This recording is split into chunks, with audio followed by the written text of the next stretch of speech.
नमस्कार, खमंग फोडणीमध्ये आपल्या सगळ्यांचं स्वागत आहे। माझ्या मुलानं ही गुलाबाची फांदी दारापुढेच लावलेली आहे। मुरुम आहे सगळा हा या ठिकाणी, खूप पातळ अशी फांदी आहे, पण तरी सुद्धा ती पहा खूप छान, एवढ्या रणरणत्या उन्हामध्ये सुद्धा खूप छान फुललेली आहे। पालवी सुद्धा खूप छान अशी त्याला फुटलेली आहे, कळ्या सुद्धा भरपूर आलेल्या आहेत। खूप पातळ फांदी आहे आणि ही सहज त्यांनी रोवून दिलेली आहे। पोषक माती नाही आहे, तिला खड्डा सुद्धा खणलेला नव्हता, अशीच रोवून दिलेली होती, पण तरी सुद्धा ती खूप छान अशी फुललेली आहे, फुटलेली आहे। पालवी त्याला खूप छान आलेली आहे। निसर्ग आपल्याला खूप काही सांगून जातो, आपण कितपत या गोष्टी लक्षात घेतो। आपल्याला मोठं व्हायचं असेल तर पहिल्यांदा रुजलं पाहिजे, काहीही कारण न सांगता आपण आपलं रुजणं पहिल्यांदा महत्त्वाचं असतं, तरच आपल्याला फुलता येतं, भरता येतं। निसर्ग खूप काही सांगून जातो, तर आपण कितपत या गोष्टी लक्षात घेतो माहित नाही।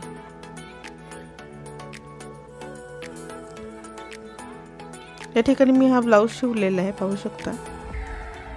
खूप छान असं ब्लाऊजचं डिझाईन झालेलं आहे। ऑरेंज कलरची साडी आहे आणि चॉकलेटी ब्लाउज पीस आहे।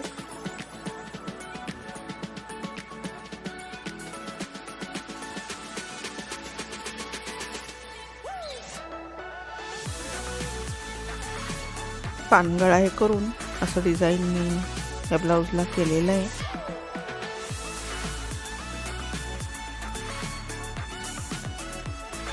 आज संध्याकाळच्या स्वयंपाकामध्ये मी शेवभाजी बनवली होती, त्यासाठी अशा पद्धतीने मी छोटे 3 कांदे भाजून घेतलेले आहेत।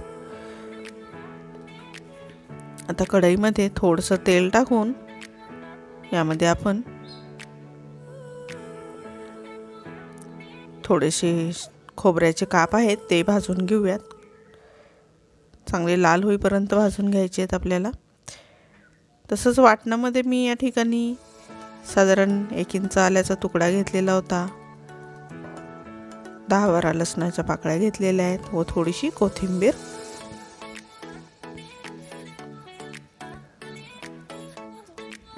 खोबरं तेलामध्ये छान असं लाल होईपर्यंत आपल्याला परतून घ्यायचंय।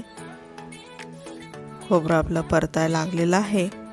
आता यामध्ये मी थोडेसे फुटाणे टाकून घेते। फुटाणे टाकल्यामुळे काय होतं, भाजी एकसंध होते, मसाला वेगळा पाणी वेगळं असं होत नाही, त्यामुळे यामध्ये मी थोडेसे फुटाणे टाकून घेते।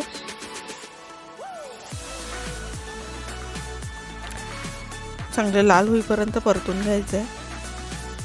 आपल्याला काळ्या मसाल्यातल्या शेवभाजी करायची, काळ्या मसाल्यातले। पाहू शकता फुटाणे आणि खोबरं छान असं लाल झालेलं आहे। आपण ते आता काढून घेऊयात व थंड झाल्यानंतर मिक्सरमध्ये फिरवून घेऊयात।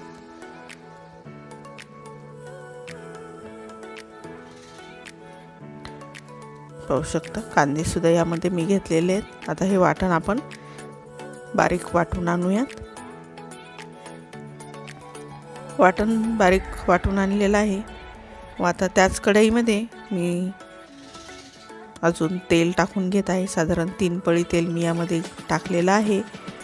आता छान असं आपण फोडणी देऊन मसाला परतून घेऊयात।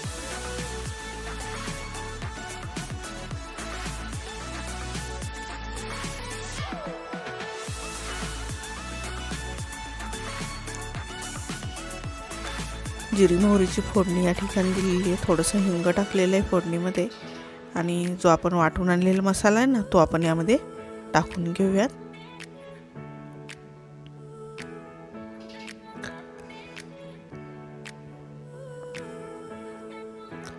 मसाला तेलामध्ये छान असा परतून घ्यायचा आहे।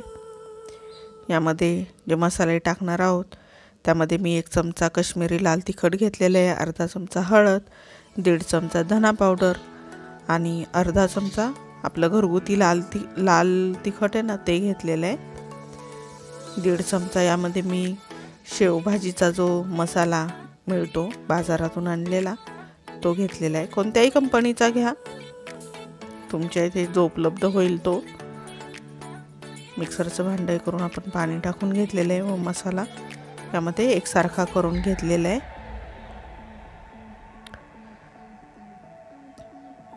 पाणी आपल्याला जेवढं हवं तेवढं त्या प्रमाणामध्ये टाकून घ्यायचं आहे.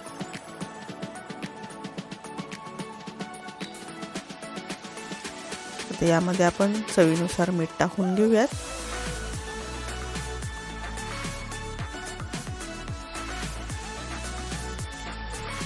मीठ टाकल्यानंतर भाजीला चांगली उकळी येऊ देऊ द्या. साधारण 10 मिनिटं भाजी अशीच उकळू द्यायची आहे आपल्याला. उकळी फुटल्यानंतर गॅस मंद करायचा आहे.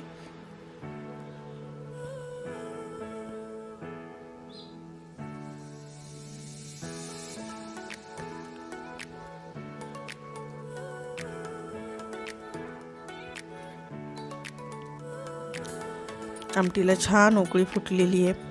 बाजरीच्या भाकरी करून घेतलेल्या आहेत. ज्यावेळेला जेवायला घेणार ना त्यावेळेला आमटी आपण पुन्हा गरम करून घ्यायची आहे. सुरुवातीला अशी शेव टाकून यावरती आमटी टाकून घ्यायची आहे. जेवण करताना सगळ्यांचा सहभाग हा घरामध्ये असतोच. पाहू शकता मुलगी दुसरीकडे भाकरी मोडतीये, मुलांना कांदा चिरला, लिंबू चिरलेला आहे.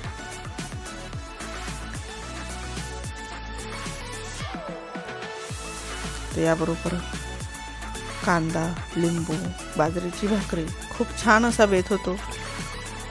एकदा नक्की करून पहा. रेसिपी आवडल्यास लाईक करा, शेअर करा. तसंच खमंग फोडणी या चॅनलला सबस्क्राईब करा. बेल आयकॉन नक्की दाबा जेणेकरून माझे वेगवेगळे व्हिडिओ तुमच्यापर्यंत पोहोचतील. व्हिडिओ पाहिल्याबद्दल धन्यवाद.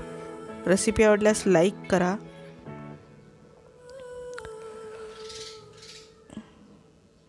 व्हिडिओ पाहिल्याबद्दल धन्यवाद.